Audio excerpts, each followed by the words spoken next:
Samuca, você está nesse meio há muito tempo, né? Da comunicação com pessoas, você tem um leque de contatos muito grande. E normalmente você fala muito e põe em destaque o que a pessoa está fazendo. E hoje nós vamos ter a oportunidade de falar um pouco mais sobre o seu trabalho. Como é que o xamanismo chegou na tua vida? Como é que você teve o primeiro contato, né? E hoje você se perpetua nisso de uma forma bem bacana. Bom, em relação a tempo de expressões em podcast ou entrevistas em si, o programa Consciência Próspera, ele é recente. Bem mais recente do que a entrada no caminho xamânico, ou bem mais recente do que nos trabalhos espirituais ou espiritualista nessa encadenação. O Consciência Próspera ele chega só em 2010, então o Consciência Próspera vai completar agora no mês de março, dia 9 de março de 2024, 14 anos. Então, são 14 anos de entrevistas no Consciência Próspera. Agora, o xamanismo ele chega para mim posterior a algumas experiências fora do corpo. A lembrança que eu tenho primeira de contato nessa encadenação mais premente e focada em xamanismo é em 96. Por que eu estou falando em 96? Porque eu sempre mantive um diário, tanto o diário de experiências fora do corpo, quanto de mensagens, e no ano de 1996 eu tenho registro de uma mensagem recebida espiritualmente por um amigo espiritual xamânico dessa época, nesse ano. Como condutor xamânico, eu inicio só oficialmente, quase 5 anos depois, foi em 2000. Então, nesse ano de 2024, completa 24 anos de condutor xamânico, de conduzir mesmo cursos de formações, de trazer jornadas de aprofundamento mais extensa, não apenas e não tão somente roda de cura, porque ali de 96 até o ano 2000, eu participava de grupos de terapias, de grupos de umbanda, grupos que estudavam espiritualidade em geral, que queriam alguma vivência ou experiência xamânica em roda de cura. Mas aí era fechado. Era algo que o organizador me convidava, ou fazia uma palestra, ou fazia uma roda de cura, ou trazia um conteúdo mais fechado. Só em 2000 é que realmente eu assumo um papel, né, como um condutor xamânico. Então, 24 anos esse ano de 2024, 2000. E é legal saber essas perspectivas de data, porque naquela época ainda não existia o Encontro Brasileiro de Xamanismo, estava crescendo bastante no Brasil a perspectiva xamânica, não como é hoje tem uma visão específica relacionada a isso. Quando eu volto ali no tempo, para mim o que foi mais marcante por que eu estou falando isso? Porque muitas vezes as pessoas ou chegam pelo caminho xamânico, ou vai estudar um conhecimento ligado a essas ancestralidades da sabedoria dos povos, ou os caminhos nativos, com alguns princípios ou com alguns enfoques.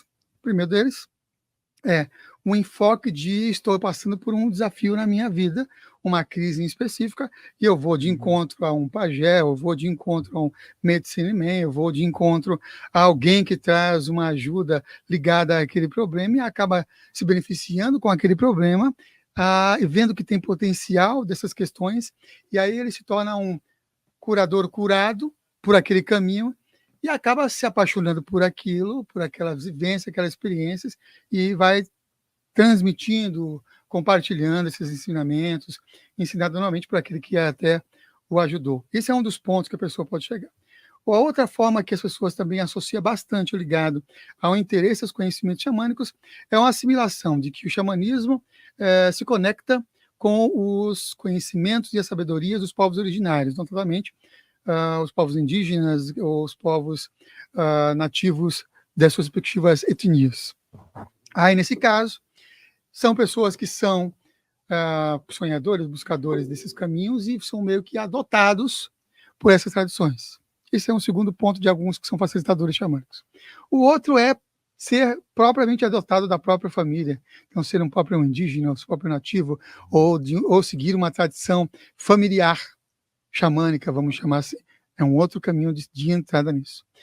Uma outra possibilidade é a pessoa estar passando por um processo de morte e renascimento, um EQM. Tem pessoas que entram num estado de quase morte, e nesse estado de quase morte, ele passa a perceber outras realidades, e ao perceber outras realidades, ele é tido como sendo, você tem um potencial xamânico. E aí ele passa por um treinamento, ou dependendo da etnia onde ele está inserido, ou um grupo que está inserido, passa por um treinamento para desenvolver e ser um facilitador, um condutor xamânico. Foi algo que ele não necessariamente queria, por exemplo, a pessoa cai, bate a cabeça em algum lugar, ou sofre um acidente. Era cético, inclusive, depois daquilo ele tem percepções espirituais, vê o invisível, ou tem lembranças lúcidas das experiências fora do corpo, ou abre a sua clarividência, ou começa a ouvir a clareaudiência, ouvir os espíritos, ou a sua conexão com a natureza está tão forte que ele acaba se dedicando a esses estudos e essas práticas por conta de um marco na vida de mudança, de transformação. Esse é um outro ponto. E tem mais outro ponto, que é a pessoa que já nasce com isso. E aí essas pessoas que já nascem com isso, notadamente nas tradições, vai dizer que ele tem, inclusive, marcas, aí tem marcas de nascença, ou já começa a ver espíritos já desde criança, ou já tem algum tipo de conexão de nascimento que não precisa nem de treinamento. Algumas tradições colocam essa criança no treinamento, outras deixam amadurecer para ter um treinamento ou não. Tem um outro ponto ainda.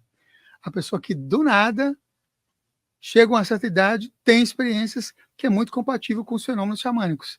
E aí também vai desenvolver esses conhecimentos xamânicos por meio dos fenômenos. Por que eu estou falando isso? Porque a palavra samã, ou xamã, vem do tungo siberiano e, notadamente, é aquela que representa que é aquele que não perdeu a conexão, aquele que está integrado com o espírito, aquele que está em sintonia, aquele que enxerga no escuro. Uma das nomenclaturas interessantes também ligada a essa palavra é aquele que faz voos. Se você for pegar no cerne da palavra o significado dele e ver o papel de um xamã, notadamente ele é aquele que faz voos, que tem o quê? Os voos xamânicos, ou as experiências fora do corpo, ou realiza as jornadas xamânicas, seja jornadas propriamente dita na saída do corpo noturna, seja jornadas ao som do tambor, que são aquelas buscas por animais de poder ou por pedaços de alma, seja jornadas de transcendência por meio de enteógenos, outras substâncias que de alguma forma são auxiliadores para entrar nessas outras realidades, mas é aquele que realiza voos, que caminha entre mundos, é aquele que não perdeu a conexão e caminha entre as realidades. No meu caminho, eu notadamente... e tem outra coisa, que a pessoa também que eu não citei, né? Linhagens. Eu gosto disso porque no meu sangue eu tenho um bisavô que ele é indígena e é dessa herança, eu fui buscar, eu tenho essa sintonia e eu gosto. Então, notadamente, tudo isso são, vamos dizer, justificativas para ser um condutor. Na minha opinião, não é necessário ter nenhuma dessas justificativas. Nenhuma dessas justificativas. O que é interessante para quem é um bom condutor xamânico ou alguém que traz esses conhecimentos xamânicos é ter as suas experiências. Porque, notadamente, são as experiências, seja elas sendo consideradas xamânicas ou não, elas são funcionais e vai ajudar aquelas pessoas. Mas essa é uma visão que eu estou adiantando muito lá na frente. É uma visão e uma perspectiva neo-xamânica e não necessariamente uma perspectiva de xamanismo tradicional, mas é algo que, para mim, segue e faz total sentido. Por isso, inclusive, que eu coloquei práticas bioxamânicas no nome que desenvolvo no meu trabalho, que é uma visão voltada para essa perspectiva de que todo e qualquer ser humano tem esse potencial, assim como tem o potencial de sair para fora do corpo, assim como tem o potencial de desenvolver suas bioenergias, assim como tem o potencial de desenvolver sua clarividência, assim como tem o potencial de interagir com as zonas cósmicas ou os mundos espirituais, as realidades invisíveis, como ser humano, ele tem o potencial de despertar esse seu xamã interior ou xamã interno.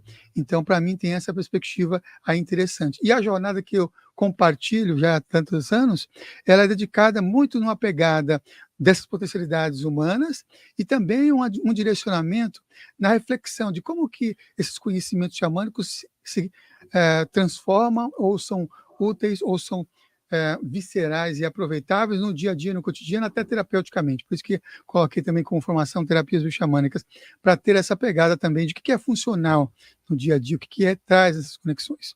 Olá, sou Samuel Souza de Paula, apresentador do programa Consciência Próspera, e venho fazer um convite para você acessar no link aqui na descrição deste vídeo, o Clube Consciência, um link para uma lista de transmissão silenciosa no WhatsApp. Então, clique no link e vamos lá para você receber as novidades da TV Consciência Próspera. Lembre-se de deixar o seu like aqui nesse vídeo, de se inscrever nesse canal, e se você gostou desse corte, o episódio completo está aqui na descrição. Ah, e também se inscreve lá no nosso canal oficial Filhos do Todo para você acompanhar as outras entrevistas. Farrell Molina falando, um grande abraço.